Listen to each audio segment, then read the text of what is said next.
things that I had to wrestle with as an evangelical was why my evangelical, non-denominational church didn't look like the early church.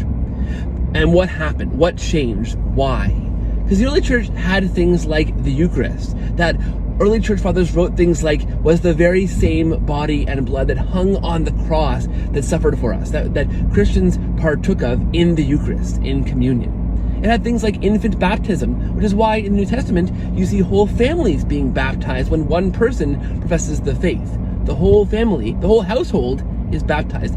And they had structures like bishops and church councils. In Jerusalem, in Acts of the Apostles, we see Gentiles being let into the church after the authoritative declaration of James, who the early church fathers wrote was the bishop of that area and could bind and loose things like that. So my question was, why did my church look differently than the early church? And what changed and what gives?